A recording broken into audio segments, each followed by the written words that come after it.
निवडणुका आल्या की पुणे जिल्ह्यातील पुरंदरमधील गुंजवणी प्रकल्पाच्या पाण्याचा प्रश्न उचल घेतो। सर्वपक्षीय नेते आपणच पुरंदरच्या जनतेला गुंजवणीचं पाणी देऊ शकतो असं सांगत सुटतात। मात्र नेत्यांनी दाखवलेल्या या गाजराला आता पुरंदरची जनता कंटाळलेली दिसतीये। आम्हाला गुंजवणीचं पाणी द्या, नाहीतर निवडणुकांवर आम्ही बहिष्कार टाकतो असा सज्जड इशाराच पुरंदरच्या जनतेने राजकीय नेत्यांना दिलाय। गुंजवणी सिंचन योजनेचं लाभ क्षेत्र असलेल्या 16 गावातील लोकांनी आता आपली लढाई स्वतःच लढण्याचा निर्णय घेतलाय।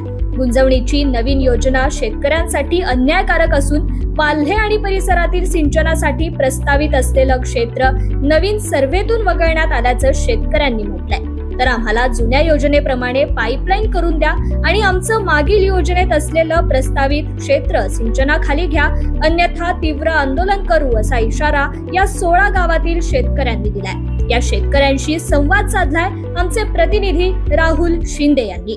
गुंजवणीचं पाणी पुरंदरकरांना मिळावं म्हणून विजय शिवतारे यांनी उपोषण केलं होतं आणि या उपोषणाला वाल्ह्यातील लोक देखील उपस्थित होते। त्यांनी देखील त्या ठिकाणी उपोषण केलं होतं। त्यातीलच काही लोक आता आपल्या बरोबर आहेत।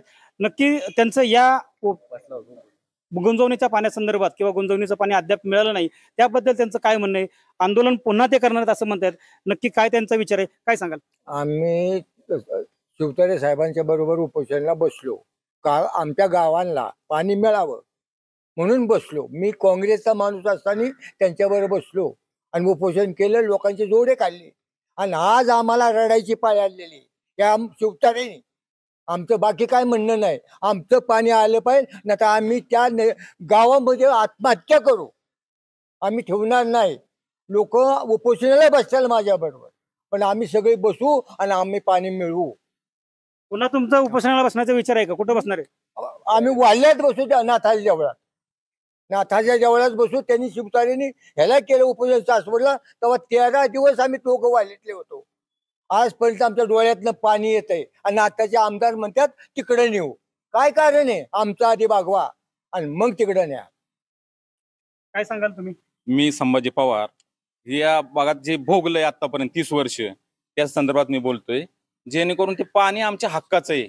आणि राजकीय पुढारी काय करतात, पूर्ण तालुक्याला गाजर दाखवतात किंवा इकडून म्हणजे मी नाव काय घेत नाही, सगळ्यांना माहिती आहे तालुक्याला पाणी हक्काचं आमचंच येते, आमचं भागवा आणि मग तिकडे न्या। आणि आमची मागणी आहे की पहिलं काम चालू करा, आमचं ह्या स्कीमला विरोध नाहीये, आमचं काम चालू झालं पाहिजे। एक प्रकारे हे ना राजकीय पुढारी काम बंद पाडतात, लोक ह्यांची त्यांची म्हणजे हे पुढे करतात काम बंद पडतात। आमची शेतकरी वर्गांची मागणी आहे काम चालू करा।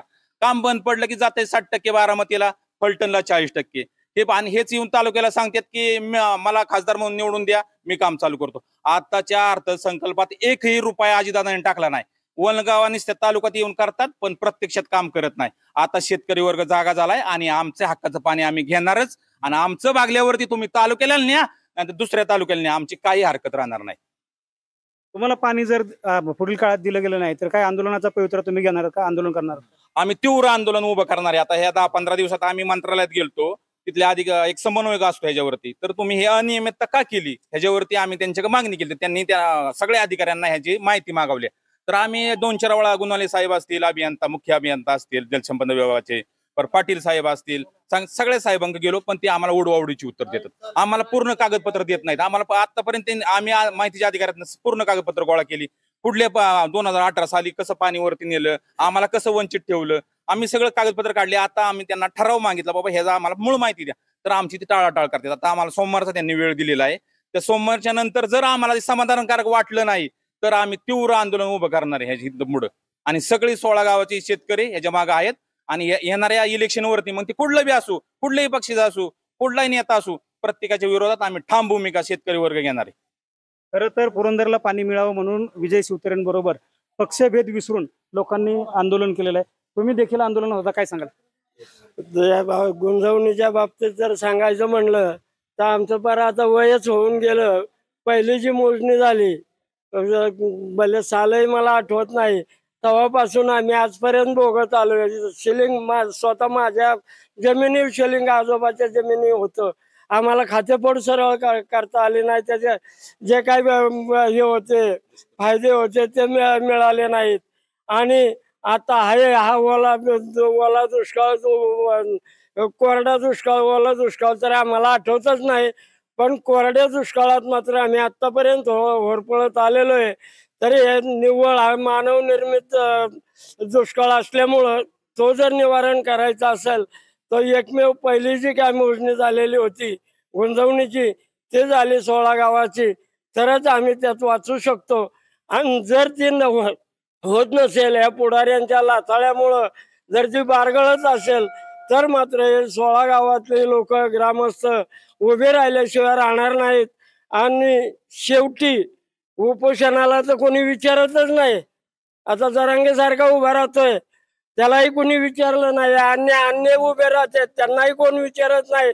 पण आम्ही मात्र लोकशाही मार्गानं तुमच्या इलेक्शनवर बहिष्कार टाकल्याशिवाय राहणार नाही, एवढं बोलून मी माझं पूर्ण.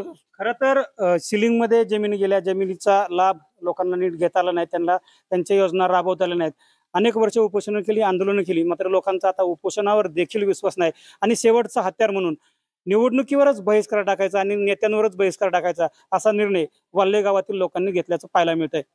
आता निवडणुका समोर दिसतायत, त्यामुळे पुरंदरच्या राजकारणात गुंजवणीचा विषय पुन्हा नव्याने मांडण्यासाठी राजकारणी सरसावल्याचं चित्र सध्या दिसतंय. गुंजवणीच्या योजनेसंदर्भात राज्याचे मुख्यमंत्री एकनाथ शिंदे आणि माजी मंत्री विजय शिवतारे यांनी नुकतीच मुंबईमध्ये एक बैठक घेतली. तर जिल्हा बँकेचे अध्यक्ष राष्ट्रवादीचे दिगंबर दुर्गाडे यांनी गुंजवणी धरणावर जाऊन पाहणी करत राज्याचे उपमुख्यमंत्री अजित पवार या संदर्भात लवकरच मार्ग काढणार असल्याचं कळवलंय. मात्र हा सर्व प्रकार निवडणुका डोळ्यासमोर केला जात असल्याचा आरोप आता लाभ क्षेत्रातील लोकांकडून केला जातोय. मागील 30 वर्षांपासून आम्ही या पाण्याची वाट पाहत आहोत.